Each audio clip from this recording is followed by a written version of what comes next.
When I was waiting to get the train at King's Cross Station this afternoon, there was a poster up there coincidentally saying, or encouraging me to visit Leeds. It says the city where you can find your inspiration. So I'm looking forward to being inspired tonight. No pressure on you guys, but your tourist board obviously is expecting you to make some very inspiring comments tonight. Okay, I look forward to those. Before we get on to those, and before we get on to my comments, I'd like to obviously thank Paul very much for the opportunity. As he said, first time up to the Leeds Salon, opportunity to talk about my book, and in particular, could I thank my two prestigious respondents, Mark and Andrew, who obviously given their time and their thinking and their effort to come here tonight. So my sincere thanks to you both. No doubt by the end of your learned comments, I'll be a little bit bruised, intellectually only, I hope. So best to get my thanks in advance to both of you. Okay, yes, general election, 4 weeks away. Dominant issue, not surprisingly, has been Brexit. I think it will continue to be and should continue to be Brexit, about respecting that democratic mandate from last year. And extending that into an electoral mandate, from my point of view, an electoral mandate for a clean departure. In broader terms, though, I think that the election should address not just the decision to leave the European Union, but also the spirit of that vote in June, which I think was one of rejecting the status quo. I think it was a vote wanting to see the country run in a different way. And my argument this evening is that I think a new approach to economic policy, a new approach to industrial policy, should be a big part of that shift in the way things are done. Now, rhetorically at least, by her words, Theresa May seems to recognise that a spirit of wanting to think things done differently.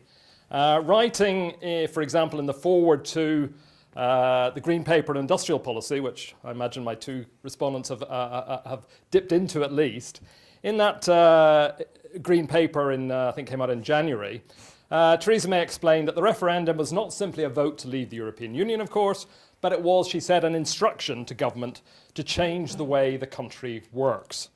And in line with this, she has acknowledged, much more than her predecessors, much more than Cameron or even Brown and Blair did, she has recognised and acknowledged that a new economic policy really needs to be a productivity policy, driving up the amount that we can produce, amount of goods and services we are able to produce. And that emphasis, and they've talked a lot more about productivity, I say, since she took over than was the case before, that emphasis is very much in line with the objectives of my book, because without productivity growth, we can't have sustained increases in incomes and living standards. And while my book describes that this productivity problem or the productivity deficiency has been common across the industrial world over recent decades, addressing this problem is particularly urgent in Britain, given that productivity, as people may be aware, is still pretty much where it was almost 10 years ago now, before the financial crash. It's been really flatlining. So we've really had, and can't mince words about it, really a lost decade for prosperity. And that provides the underlying reason why incomes have stagnated or worse for so many people. Now, leaving aside the leaks we saw last night, this morning in the manifestos, clearly we haven't seen the manifestos in their fullness yet, in their costed fullness, as the Labour Party would say. So we don't know what they say about productivity, but what I think we should look for in them, both the Tory manifesto, and I've also dipped into, as my respondents might have done, dipped into the leaked Labour Party manifesto, look at them and see what they say in terms of both their tone and their content about productivity. On tone, I think what we should look for is what they say about the possibilities and the urgency of addressing the challenge. Just in a sense, how fatalist are they? How much is this a problem which is difficult to manage? And how proactive are they? And on the content, I think we should look at any particular practical steps identified, and in particular, what they say about boosting business investment in innovation, boosting investment, because that is more than anything else what has been lacking when it comes to understand what's been going on in productivity.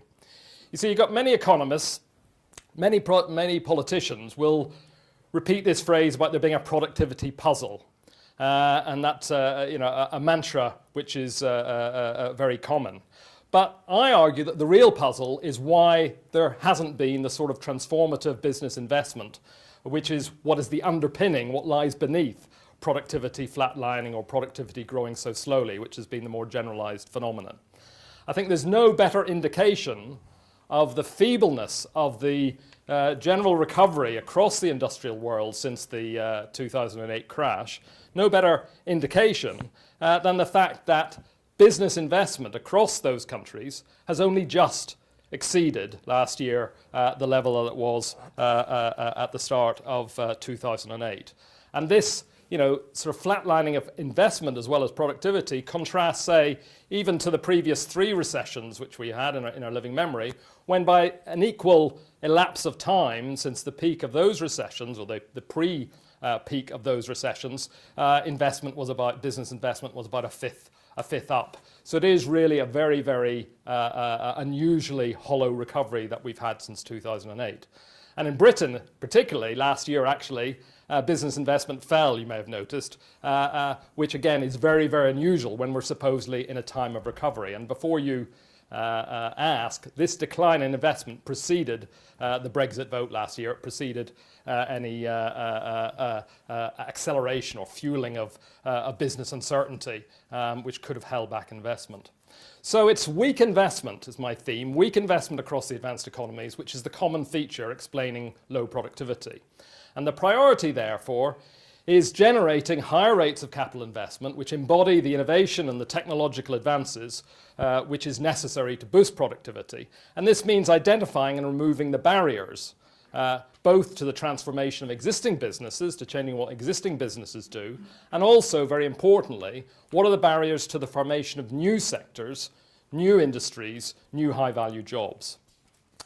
Now, if that green paper which I mentioned is anything to go by, and having looked at the Labour Party leaked manifesto, it confirms this, what we're likely to see also in the Tory manifesto is going to be a familiar wish list of new policies. A wish list of more research and development, that's certainly in the Labour Party one too, a focus on particular high-tech sectors, easier funding for start-up businesses, a modernised infrastructure, and more relevant skills training. Now, there's not necessarily a problem with any of those things which are listed, and we'll probably get them in the Liberal Democrats and every other manifesto as well. There's nothing necessarily wrong with any of them, but we need a lot more of some of them in particular. I mean, I would put the stress, we need a lot more of pure basic research than there has been in recent years, because without that we don't generate the new ideas, the new inventions which can underpin the next generation of technology that we need. So there's a lot of things which there needs to be more of. But I think the very familiarity of that wish list and that actual list, because all those things have been going on in various forms of industrial policy, the very familiarity of those alerts us to the paradox that despite these potentially positive measures, they have been so far so unsuccessful. These things have been happening but haven't been able to shift the investment levels and to shift productivity. Now, I think the solution to the paradox is that while governments are often not doing enough of the right things, and I don't just say this Tory government or even just the previous coalition government, but going back for the last 20, 30 years, while they're not doing enough of the right things like R&D and business investment incentives, I would argue, and do argue in my book, that there is a prior problem, that they've been doing too much of the wrong things, too much of the wrong sort of policies, and it's these wrong ones that have been dooming even the right ones, in a sense, to being largely ineffectual. And this arises, I think, because too many government policies have been exacerbating an important barrier to investment, which manifests itself not as the absence of any innovation or any technological advances, because every day we read about new technologies. There are new inventions happening. There are new technologies being created. We got new materials like graphene, which was discovered in Manchester University, 2004. We've got the arrival of smarter robots, which we're reading about all the time. We got movements towards autonomous transport and so on. So there are things, technologies and innovations happening, but the manifestation of what I'm talking about is much more to do with the failure of these technologies and these innovations to diffuse across the whole economy, to spread across the whole range of businesses. Let me just dig down a little on where productivity growth comes from. It comes from three areas. It doesn't just come from the one area which we're all familiar with, which is a few leading companies making the first step of a new innovation or making that breakthrough. It doesn't just come from the Apples or the Samsungs or the Jaguar Land Rovers or wherever, or the Nissans and car plants. It doesn't just come from the leading frontier companies making some sort of breakthrough. It comes from two other areas as well. Secondly, it comes from the diffusion of those same technologies, those same initiatives, new initiatives, by the other businesses investing across the rest of the economy. And thirdly, there's the role of what we can call business churn. That's the turnover of businesses, not turnover in the sense of the revenue of business, but in terms of the process by which less productive firms downsize or close down, creating the space for more productive firms, both existing ones and for startups to invest and to expand. And it's all those three areas of investment by the frontier companies, by the rest of the viable businesses, as well as this process of business churn, business turnover, which is what drives the investment and what drives productivity. Now, while the familiar actions of those leading firms that pioneer the innovations are certainly critical to increasing productivity, you can't have productivity growth without them.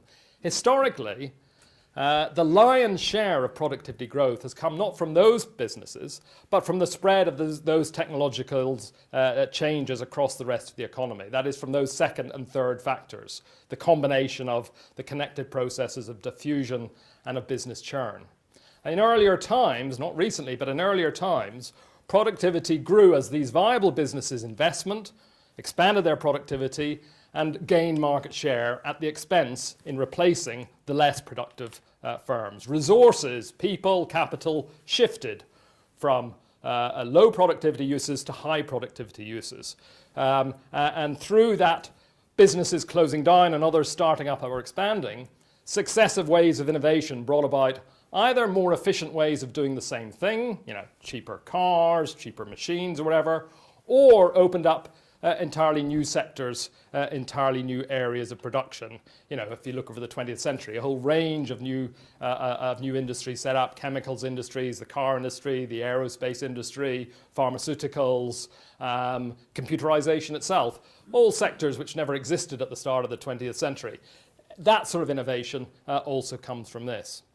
This is a process which, in the title of my book, is the process of creative destruction, what I'm describing. Now, a key observation in my book is that in spite of increasing automation and efficiency in some existing industries, and in spite of lots of technological inventions, the ones we read about in the newspapers and see on television and on social media all the time, there has been little recently in the way of the creation of new high value added sectors to provide the well-paid jobs which we need on a par with those sort of sectors which were created during the course of the 20th century. We haven't had those same advances over the last 30, 40 years as we had in the first two-thirds of the 20th century.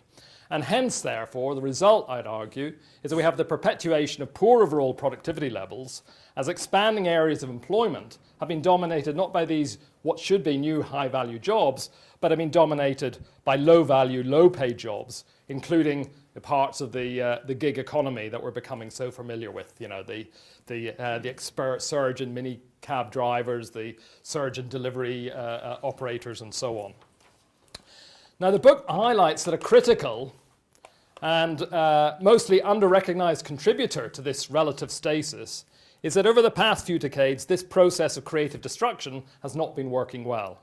If you look at all the figures in Britain, America, other leading countries, fewer businesses have been closing down. Insolvency rates have actually been lower, even though you have a static economy.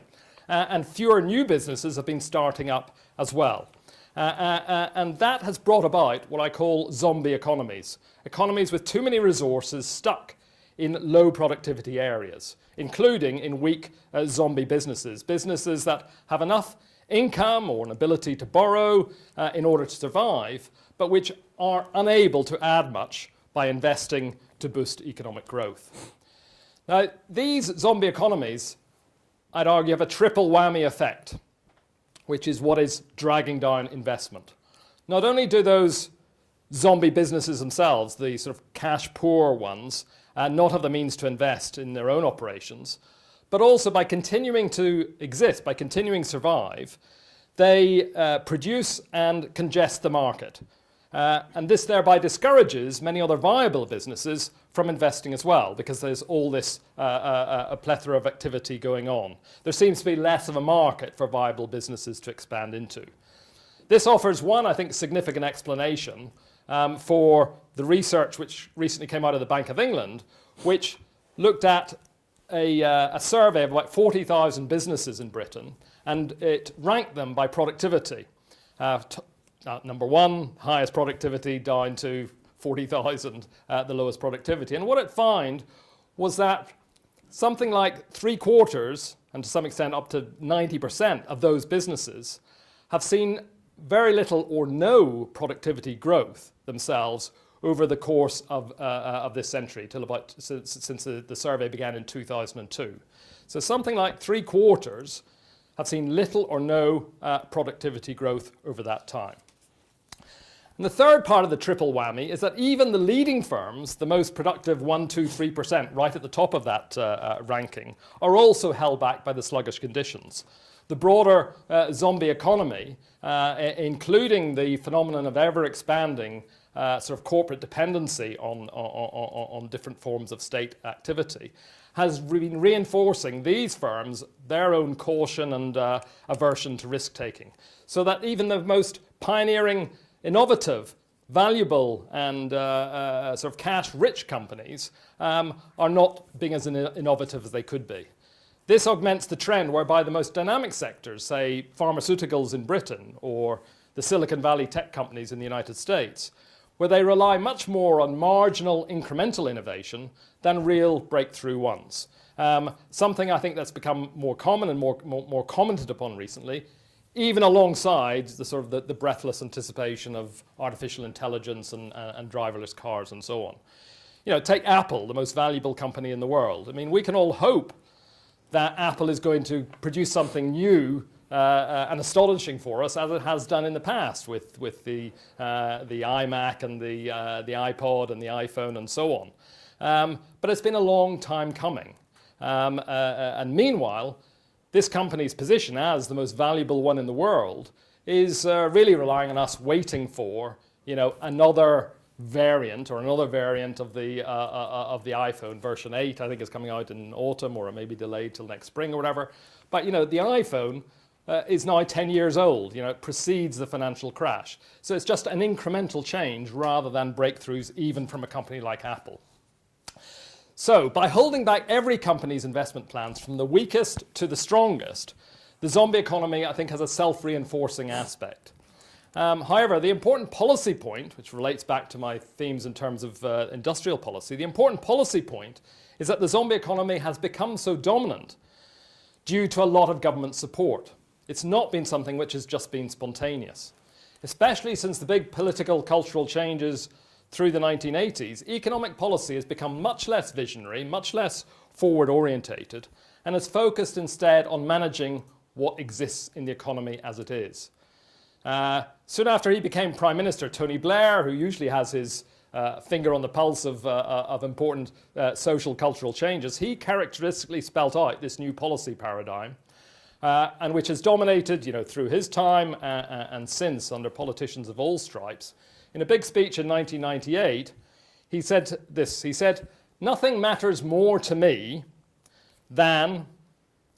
Any idea what he said? Education. No, that's what I thought you would say. No, he did say that on a different occasion. Education. No, what he said in this Lord Mayor's speech, Lord Mayor Banquet speech, was that nothing matters more to me than, quote, the ability to manage the economy. And he went on to say, stability can be a sexy thing, if you're Tony Blair. Stability can be a sexy thing. Now, I think this summed up the sort of the cultural shift in economic policy making to one It's become uncomfortable with making change, with forcing through economic change, and with an emphasis instead on the supposed sexiness of keeping things the way they are, the supposed sexiness of stability and trying to preserve things. And I think this has been expressed in a whole range of government policies of the past 30 years, acting to support existing businesses, to support the incumbent businesses at the expense of promoting economic transformation. We can discuss some of those, but really it's across the board. State spending policies, tax policies, easy monetary policies, regulatory policies, changes in insolvency laws and so on. All these over the last 30 years have tended to, not necessarily consciously, but have tended to support what exists rather than to initiate and drive the creation of something new. And while it's not been a deliberate policy objective, of course, the unintended effect of all that has been to entrench a low productivity economy. The good thing about grasping this, and perhaps we can discuss some of those in the discussion, there's various different types of policies, but the good thing about grasping this sort of policy-induced aspect of the zombie economy is that it is something that we can do something about. You know, if it's not just a spontaneous thing, but if it's policy-driven, then we can look at those policies and adjust those policies and change those policies to stop this process, amend and revoke them in order to reverse their harmful effects, thereby helping to rekindle the creative side of the creative destruction process. And that's very much the argument in my book, that we've got to stop doing certain policies, those ones which are propping up the incumbents, in order to create the space and initiate the changes necessary to boost business investment, to boost research and development into the longer term. Now, if I can conclude with one of the most frequent questions I've been asked about this thesis, which I thought I'd take on head on, which is, isn't this idea of rekindling creative destruction, isn't it just too painful, too damaging a route for people? Surely it must make sense, it must be better for people to have those, even if they're low paid, those low productivity jobs, than to have the alternative of no job at all. And I think that's, it's a very pertinent question, a very valid question. And I think it gets to the root of my book, or the heart of my book, it's a book much more about the cultural changes which we need to make, much more the political changes than simply narrow technical economic changes. Because what the book is arguing for is that we do need a national conversation, a national public conversation across up and down this country and in the other industrial countries which are afflicted with the same state-induced, policy-induced zombification. We need to have that conversation to explore why stopping the use of life support policies is the precondition for our future prosperity. We need it's not a top-down imposed thing, it has to be a democratically engaged discussion. Not least because if it was ever, and I don't see it happening, but it was ever sort of imposed top-down, as would have been the case perhaps 40, 50, 60 years ago, then people would quite rightly resist it because they'd want to hang on to what they've got. The crucial argument, I think, in this conversation is that there is no pain-free way out of the dilemma we're in, right? The British economic predicament, the same predicament across the the other Western industrial countries, is that the economic damage has already been done. We're not talking about something which could happen in the future. The damage is there. We have these static economies, effectively. Now, it can be camouflaged, it can be tweaked a bit with a bit of debt here, with a bit of business subsidy from the government there, and so on. But effectively, we have got what others have described as a condition of secular stagnation, right? We are in that state of productive decay. And when I talk about productive decay, my focus is that inability to create the new sectors and the new jobs. That's what characterizes this period. It doesn't mean there's no activity going on or no jobs going on, but we are in that situation of damage already having happened. And so my argument is that continuing to act primarily to preserve the status quo is going to be an even more painful path for us, for all of us, than acting to refresh the economy through restructuring it. Especially since the 2008 crash, we're already starting to see the damaging human consequences of productivity decay, or productive decay rather, with incomes falling for many people here, in America, elsewhere, with those poorer quality, part-time, temporary, even no jobs becoming a common part of the landscape. And the status quo, therefore, is already not working for a lot of people. And this will worsen over time. And I think that itself, the sort of the underlying damage that's been done is going to already manifest itself, which I think is strong enough argument itself for making the sort of changes I'm arguing. But on top of that, we can't even rely on the current veneer of stability continuing, because the next crash, the next recession is on the way. It is going to be there. And this has nothing to do with Brexit. Simply recurring recessions are intrinsic to the market economy. Looking back over the last 120 years, there hasn't been a decade over the last 120 years where there hasn't been at least one recession taking place. And here we are, from a recession of 2008 to 2009, we're now 8 years away. So in the next time, and I'm not going to predict when, but the next 1, 2, 3, 4 years, whatever, there is going to be another recession. And when you consider that we've barely had a recovery since the last one, that most indicators are just, in the last couple of years, just getting to where they were in 2007, 2008. When you consider that debt levels, which underpinned the last crash, are already at higher levels than they were in 2007, and that the government has very few weapons to use whenever this recession hits.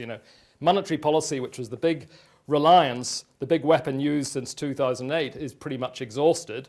When you consider all that, then we'd be extremely complacent to think that the next recession is going to be some minor, tranquil, very smooth process. So my argument is it's much better to get ahead of the curve, take some control of matters now before conditions worsen, by starting this argument, the need to renew the economy through scaling back those conservation policies, making the space for pro-growth investment support policies to work, while at the same time, obviously, providing a comprehensive public sponsorship to the people during what will probably be quite a long period of transition to their new jobs.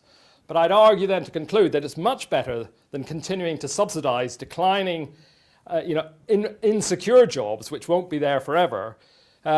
Much better than that is to bring about the better conditions for the investment in those new jobs, while sponsoring the displaced workers and their families with generous financial support, retraining, and all that's needed in order to help people transfer into those new ones. That's the argument I put forward. Better not to have a situation of trading off the prospect of well-paid, secure jobs in the future by hanging on to those insecure, low-paid, declining ones now. And whether that is in the Tory manifesto, I doubt to see it there, but whether that sort of approach is in there or not, this is a sort of transformative approach to economic policy that I think we need to debate publicly and widely in the period ahead. Thank you. Okay, thank you very much.